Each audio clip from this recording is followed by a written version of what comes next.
cuenta con una extraordinaria presentadora, con Mónica Miguel, cómplice del Panamá Negro. Y ya, Lorenzo, yo te dejo en sus manos para que nos habléis de tu nueva novela. Los recibimos, sobre todo Lorenzo, con un gran aplauso. Gracias.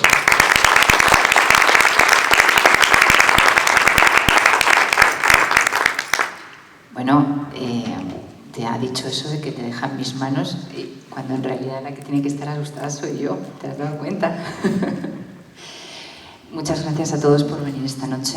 Para mí es un enorme, enorme honor estar presentando hoy a Lorenzo Silva.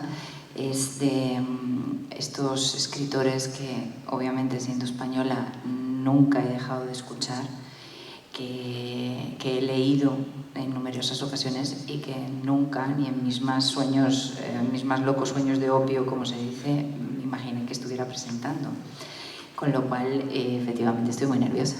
Así que vamos a ver si consigo salir de esta con bien.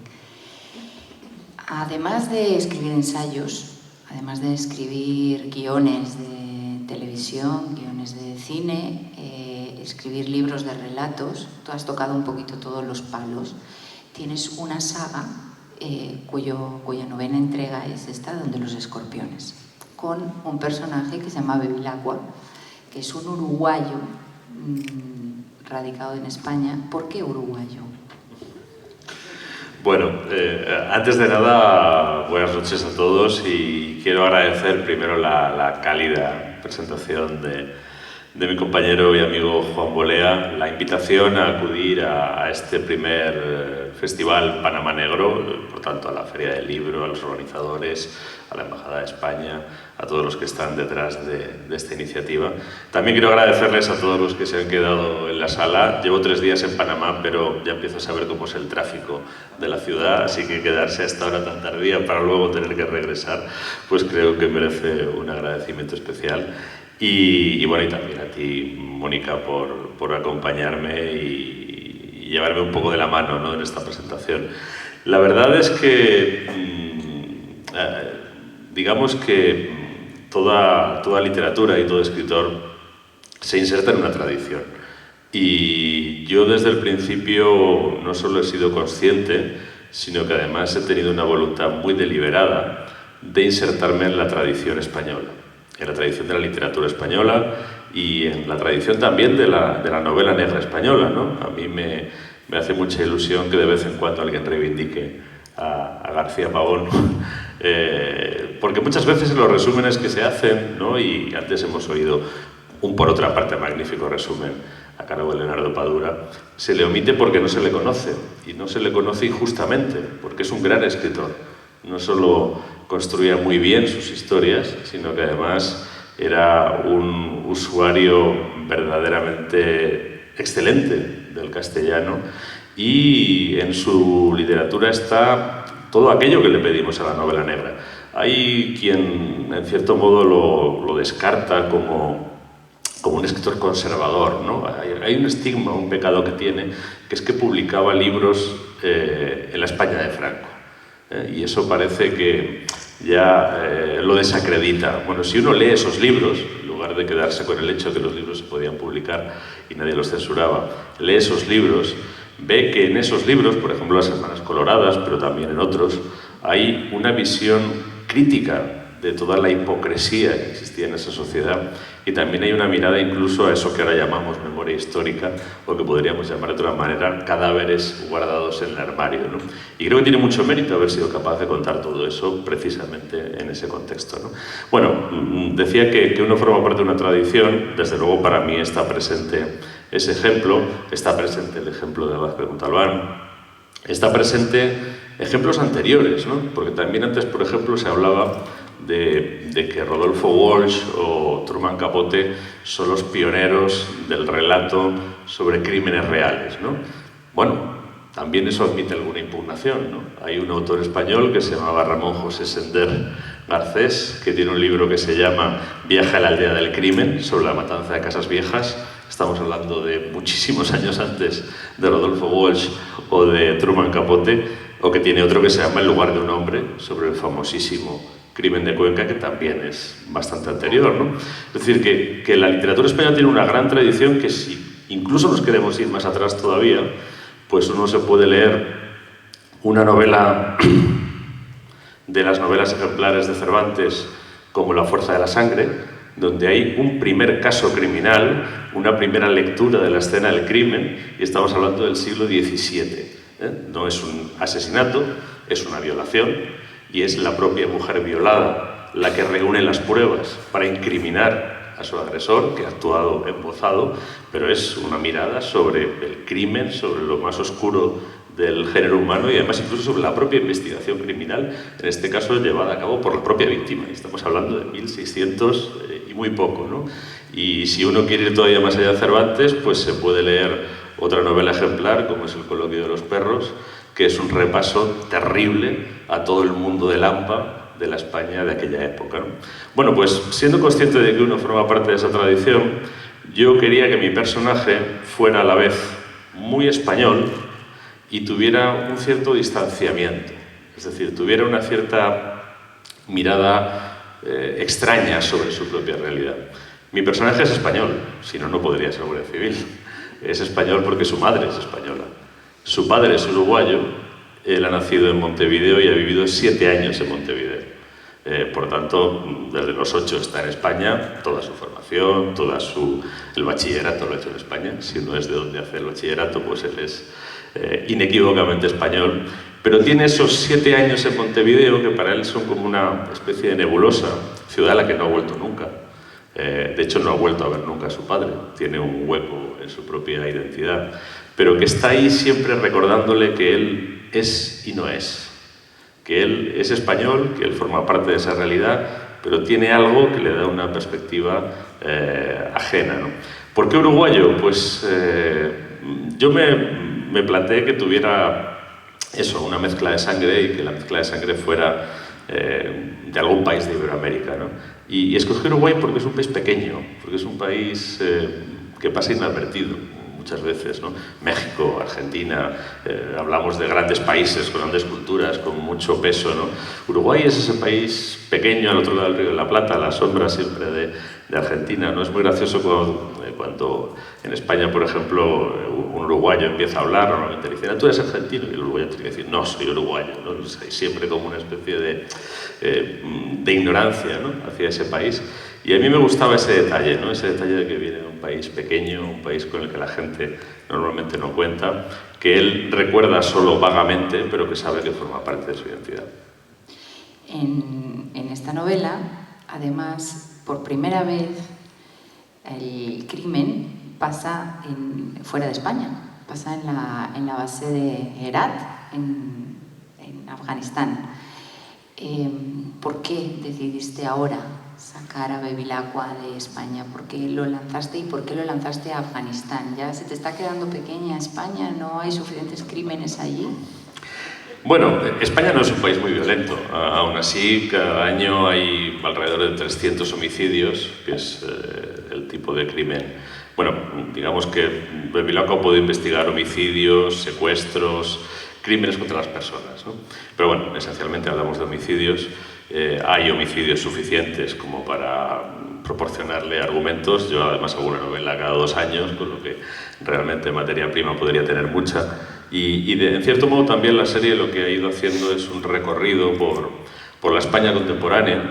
No permitían, sobre todo en las de los militares, así como por ejemplo los norteamericanos cuando invadieron Afganistán o cuando invadieron Irak, llevaban periodistas incrustados en los pelotones, pues por razones políticas, el Ministerio de Defensa español, con gobiernos de distintos signos, no ha permitido ese tipo de presencia de informadores y por lo tanto la información era muy pequeña. Yo escribí hace 10 años ya con un compañero un libro sobre la intervención de Irak en el que aparecían multitud de historias que no había contado la prensa.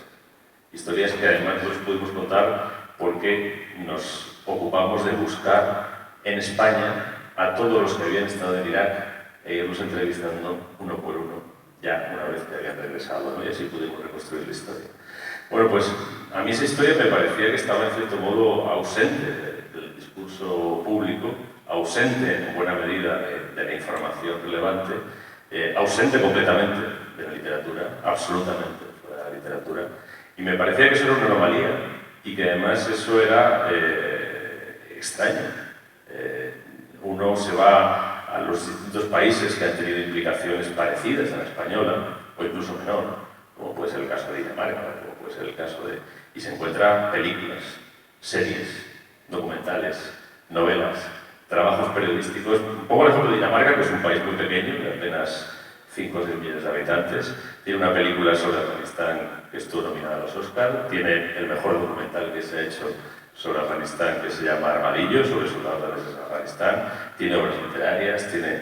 Entonces digo, la realidad de un país que interviene en un conflicto a 6.000 kilómetros de distancia, un conflicto en el que tus propios hombres sufren bajas. Afganistán fueron 100 españoles que nunca volvieron a sus casas. Donde hay que entrar en confrontación armada con gente sobre el terreno a la que se le abre fuego y se le causan bajas. Eso ha pasado tanto en Irak como en Afganistán. Y que no haya nada, que no haya ningún relato, que se viva completamente de espaldas. Bueno, pues a mí me parecía que había un cierto deber de contar esa historia. Yo en parte lo afronté con ese libro sobre Irak, en la parte de Irak, pero me parecía que Afganistán, que era una guerra mucho más compleja, mucho más larga, mucho más difícil de reconstruir y de contar, pues empecé a pensar ahora unos 10 años que tenía que meter a alguien y sumergirlo en ese conflicto, ¿no? Quería hacer una novela de guerra, no quería hacer una novela de hazañas bélicas, no quería hacer un relato de combates, aunque tengo información de los combates que ha habido, ¿no? Y en un momento determinado se me ocurrió meter a Bevilacqua. Meter a Bevilacqua porque si metía a Bevilacqua podía sumergir a un personaje que para mí era un punto de vista ya muy elaborado y muy desarrollado, un personaje que en cierto modo en sus otras novelas ha hecho esa labor de relato o de testimonio sobre la España contemporánea y que podía ser un buen testigo para esa historia un poco oscura, un poco escondida, un poco olvidada, ¿no? Lo único que necesitaba, y fue lo que me hizo dudar muchísimo, confieso que me he pasado de esos 10 años como 6 o 7 dudando sobre si era posible, era inventarme una historia criminal. Yo, para poder enviar a Bevilacqua allí, necesitaba que hubiera un crimen, que hubiera algo que pudiera justificar su intervención, ¿no? Y no terminaba de estar seguro. Realmente yo me fui a Afganistán en el año 2014, cuando ya por fin se abrió un poco la mano, que los periodistas y los informadores pudieran ir a las instalaciones militares españolas sobre el terreno. Pues conseguí el permiso para ir a Afganistán en el año 2014. Fui allí a hacer una serie de reportajes para un par de periódicos con los que colaboro y para buscar documentación para otra novela, que sí que tenía muy clara, que es Música para feos, una novela que salió el año pasado, ¿no? Pero yo no sabía si realmente tenía una novela para Bevilacqua. Fue después de pasar una semana en la base cuando me pareció que sí podía contar una historia, sí tenía material para inventarme un crimen, para que ese crimen fuera creíble, para que ese crimen también me sirviera para lo que yo quería. Yo no quería sin más plantearle un enigma criminal al lector. Quería plantear un crimen en cuya indagación Bevilacqua y su equipo pudieran ir encontrándose esas claves, esas historias ocultas que representa la implicación, la intervención de España en Afganistán. Sí, porque aunque este nos podría hacer suponer que es un crimen que se encuentra en un lugar abierto y no, vuelves al concepto clásico del muerto en un lugar cerrado por dentro, porque cuando vamos avanzando en la trama nos damos cuenta de que esa base está cerrada en sí misma y tienes que encontrar la clave para averiguar quién fue, que no ha podido ni entrar ni salir, tiene que estar ahí, ¿no? O sea, es un poco un juego entre una novela policíaca que parece ser muy moderna, pero luego tienes ahí un guiño muy especial al gabinete con el muerto y las ventanas cerradas por dentro, ¿no? Totalmente, y esa es la paradoja que yo, digamos que intuí estando allí, ¿no? Estando allí y viendo cómo era la vida, hablando con la gente. Yo salí de la base, estando allí en los 8 días que estuve, Yo estuve muy pendiente de si había gente que saliera de la base. Me enteré de que salía un convoy que iba a ir a una base afgana, no muy lejana, y pedí permiso del convoy, que me costó que me lo dieran, pero finalmente me lo dieron, ¿no? Y conseguí salir de la base. Pero allí había gente que llevaba 4 meses y no había salido de la base. Y allí había gente que se pasaba toda la misión recluido en la base. Una base rodeada de alambradas, una base con todo tipo de medidas de seguridad, pues con 2 helicópteros siempre preparados para despegar, de hecho solo que despegar más de una vez, con los refugios preparados por si lo primero que se llamara el refugio que tenías que meter, pues tuviera alerta de cohetes o alerta de morteros, ¿no? Y esa sensación de ser...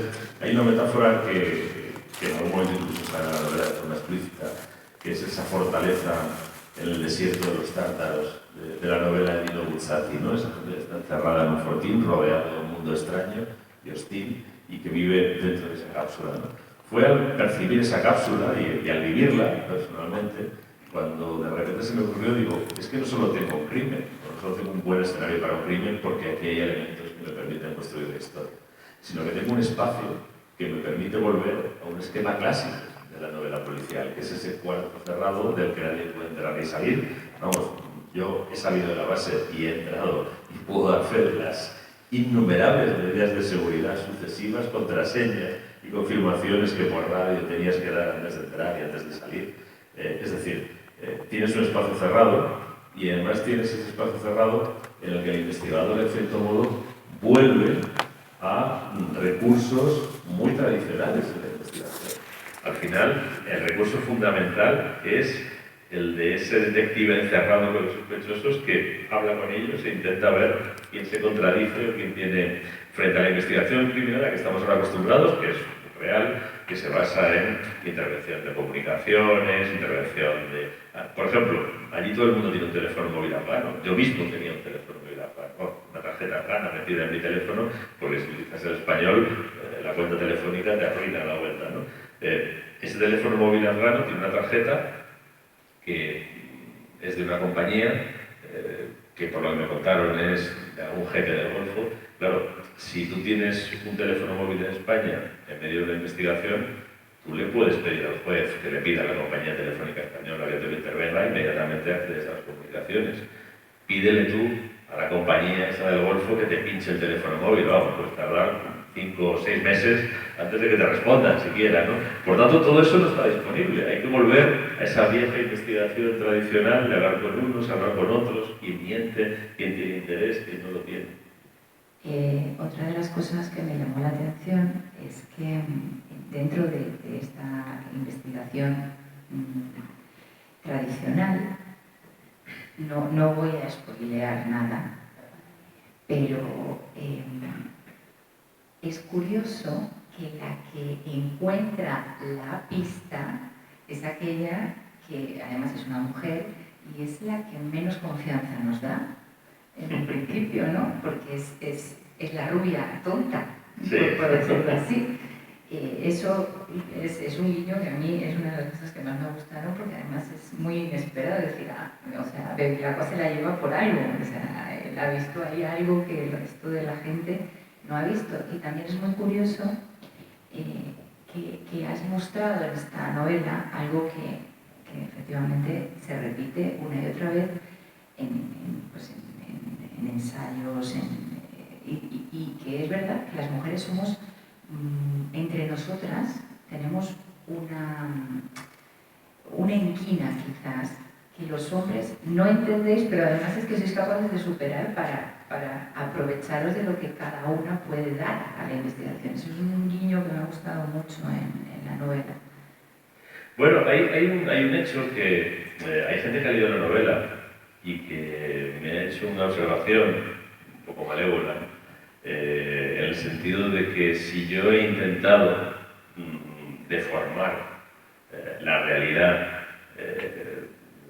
que tomo como referencia en la manera en que muestro en la novela esa realidad por la gran cantidad de mujeres que aparecen. El escenario es un escenario a priori que todo el mundo presume masculino. Una base militar, una zona de conflicto, una base avanzada además, es decir, no es una base operativa, ¿no? la gente piensa que eso es un lugar de hombres. Y según uno pone el pie en la base, empiezan a aparecer mujeres. Una mujer y una mujer. En la base hay un psicólogo militar, es una mujer. En la base hay un oficial del cuerpo jurídico que hace las veces de juez, porque allí no hay jueces como en España, y es una mujer. Hay un equipo de Guardia Civil sobre el terreno y hay una mujer. En el equipo que va a investigar hay 2 mujeres. Y hay gente que me dice, todo esto estás intentando dar una visión de que la mujer tiene una presencia superior a la que realmente tiene y hay aquí un afán de propaganda. No, es que cuando yo fui a la base, lo primero que me encontré fue un montón de mujeres en la base. Incluso me encontré mujeres que no aparecen en la novela, porque no intervenían en el argumento, ¿no? Por ejemplo, la base, cuando yo fui, fundamentalmente era una base donde la principal responsabilidad, o digamos la función más delicada, era que por ahí llegaban todos los suministros para todas las fuerzas del ISAF en la región. Por lo tanto, la base era un gran aeropuerto con una gran terminal de carga y de pasajeros. Bueno, pues ese aeropuerto que funcionaba 24 horas al día, al que llegaban aviones de 28 nacionalidades, 55 tipos diferentes, con unas dificultades operativas extremas, lo dirigía una mujer, una oficial del ejército de aire. La que mandaba el aeropuerto era una mujer. Bueno, y eso es una realidad que a mí me parece interesante plantear, porque también se confronta a muchos tópicos y muchas ideas preconcebidas que tenemos, ¿no? Como que, por ejemplo, las mujeres cuando entran a este tipo en el ejército, en la Guardia Civil, en cuerpos armados, pues bueno, van un poco para misiones de apoyo, para misiones un poco auxiliares, ¿no? Que no pueden asumir el protagonismo. Yo es que no me lo ha contado, yo es que he visto a las mujeres asumir protagonismo. Yo es que me he subido a un convoy militar y a mi lado se ha subido una mujer armada. Es decir, que en una salida a territorio potencialmente hostil no se queda en la base resguardadas, ¿no? Y en lo que es la investigación, curiosamente, en las unidades de investigación, en las que solo llevan en España en la Guardia Civil 25 años, las mujeres son muy valoradas por 2 cosas. Primero, porque muchas veces tienen una capacidad de procesar la información que los hombres no tienen, en especial respecto a las mujeres, cuando hay mujeres sospechosas, cuando hay mujeres...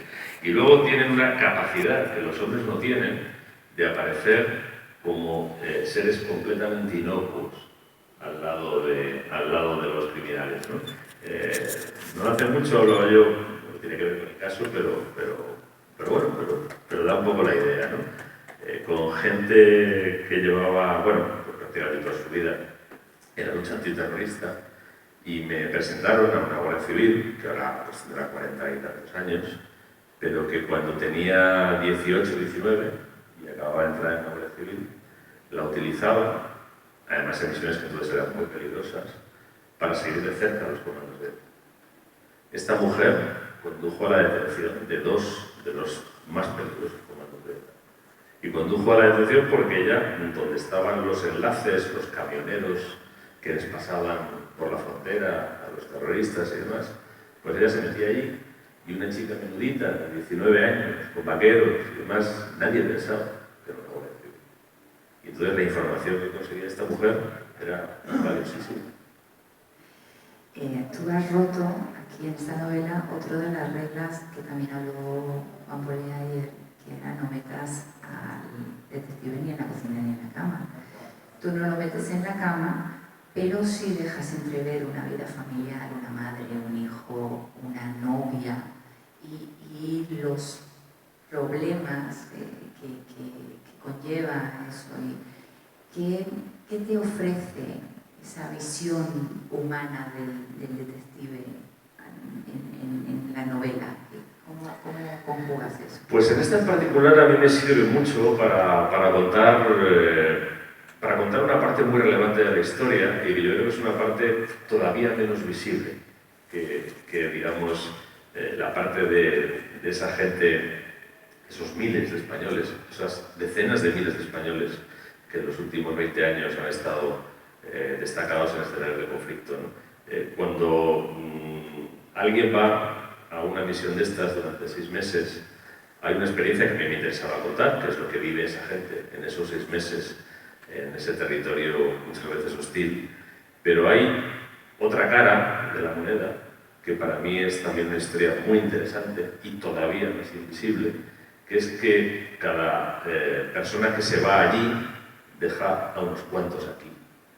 Y el que está viviendo el riesgo sabe el riesgo que está corriendo, pero el que se queda aquí está permanentemente pendiente del riesgo que está corriendo el otro y no sabe muy bien cuál es el riesgo que está corriendo. Pese a todas las posibilidades de comunicación que tienes ahora, ¿no? Y que las se cuentan. Hace 40 años, no digamos de las guerras mundiales, alguien se iba a la guerra y desaparecía. Y de vez en cuando llegaba alguna carta, o ahora el militar que está en Afganistán tiene WhatsApp con la tarjeta gana esa, con lo que tú puedes estar mandando WhatsApp con tu mujer en tiempo real, y tienes Skype por la noche, y es decir, tienes mucha comunicación, pero nunca tienes la capacidad de darle a esa persona que se queda aquí la tranquilidad, ¿no? Yo es por eso que yo solo fui 8 días y corrí unos riesgos bastante moderados, ¿no? Pero lo vi a través de la relación con mi mujer durante esos días, ¿no? O sea, yo, por ejemplo, hubo un momento que ya cuando salí, sobre todo, en convoy iba mirando todo el rato sin venir a la cobertura.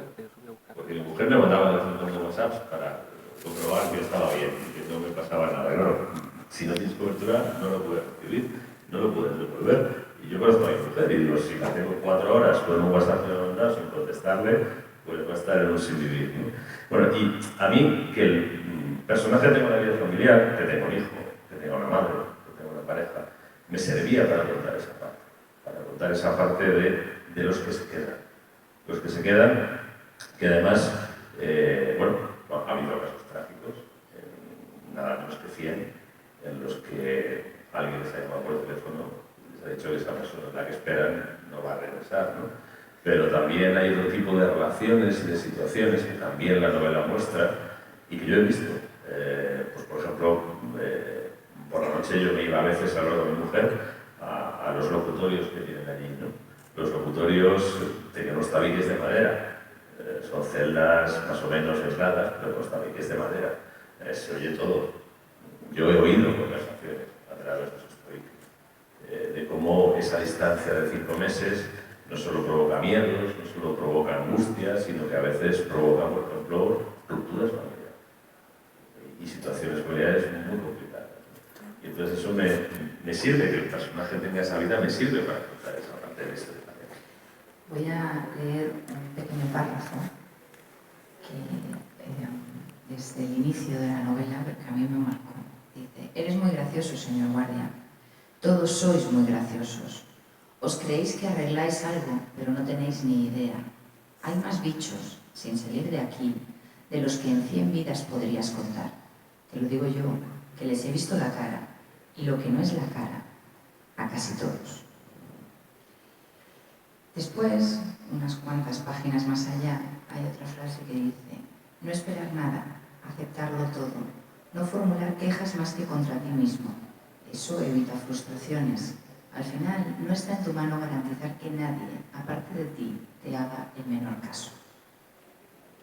Este estoicismo que casi raya en el derrotismo, ¿esto no piensas que puede provocar una cierta apatía depresiva? Y además, llega un momento en el que te preguntas, ¿es inútil la justicia? Es decir, los malos van a ganar siempre, no importa cuántos asesinos encuentre Bevilacqua, cuántos crímenes resuelva, ¿siempre van a ganar los malos?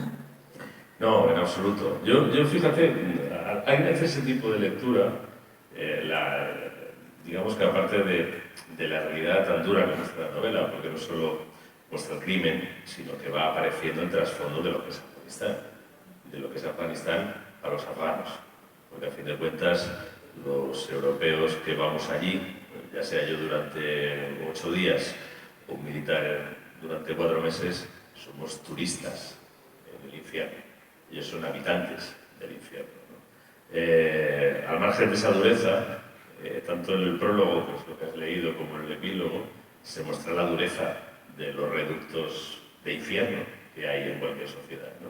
En este caso, un reducto de infierno que existe en Madrid desde hace bastantes años y que ahora hay un plan como para intentar solucionarlo, pero ya veremos si funciona, que es el lugar donde, bueno, pues donde básicamente se vende toda la droga en Madrid y donde hay situaciones de marginación, prostitución infantil, en fin, cosas verdaderamente horrorosas, ¿no?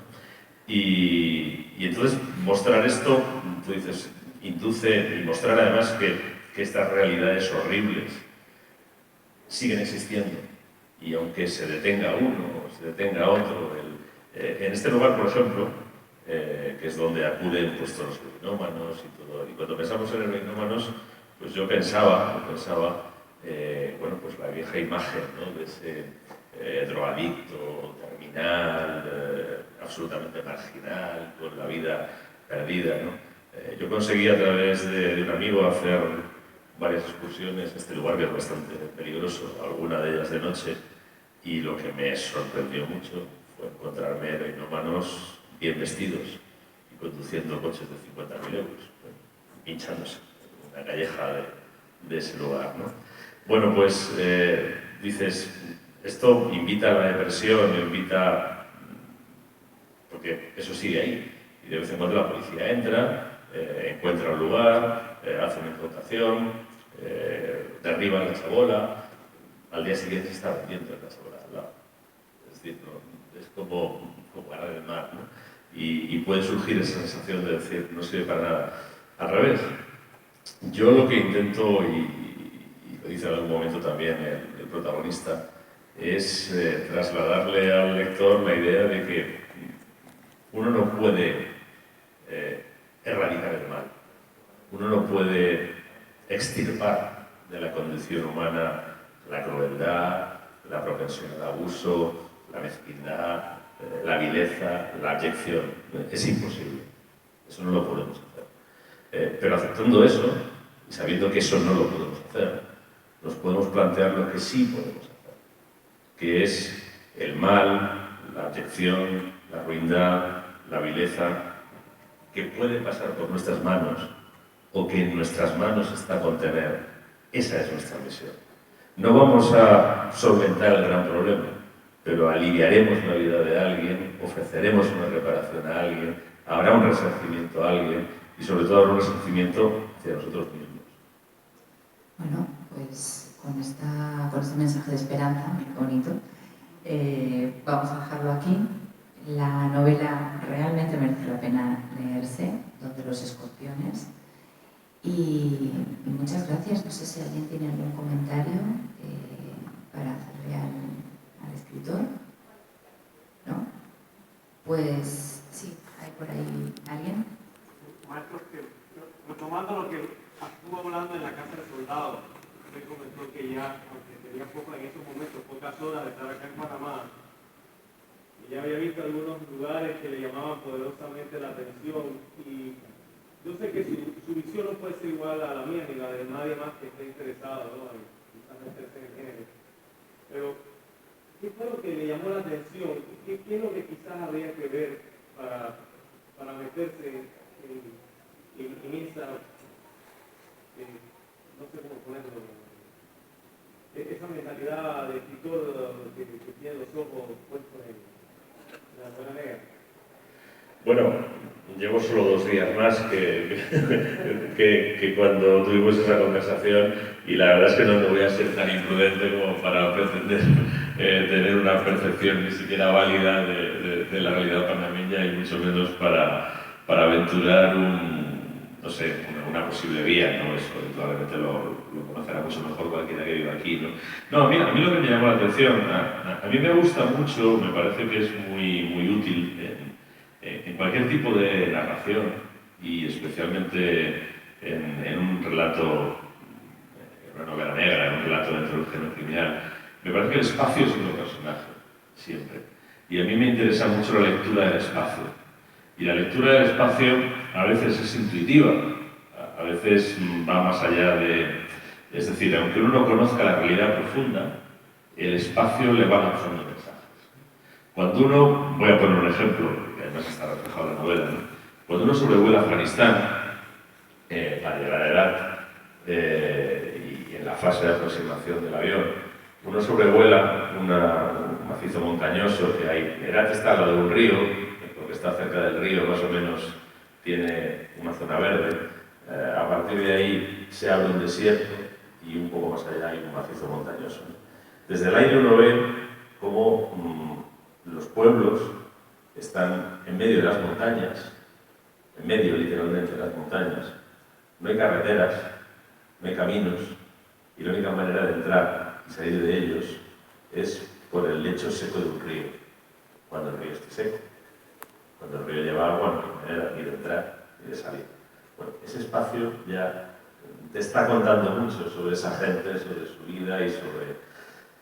¿Qué percibí yo al llegar aquí? Pues percibí el contraste que tiene esta ciudad, ¿no? Y además cuando llegué a la Casa del Soldado, pues venía de la parte esta nueva y estaba viendo las torres estas, a veces apiñadas en espacios mínimos, y el contraste tan abrupto que hay entre esa ciudad tan vertical y esa otra ciudad colonial, tradicional, horizontal, paseable, de dimensión humana. Y solo ese choque entre dos espacios tan inminentes, o sea, tan inmediatos, para mí es significativo.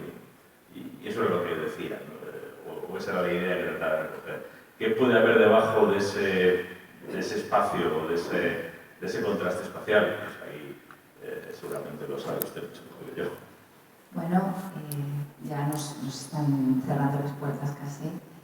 Muchísimas gracias a todos por haberse quedado hasta estas horas, por haber acompañado a Lorenzo Silva en la presentación de su libro. Y muchas gracias a ti por haber Gracias a ti, Mónica. Gracias a todos.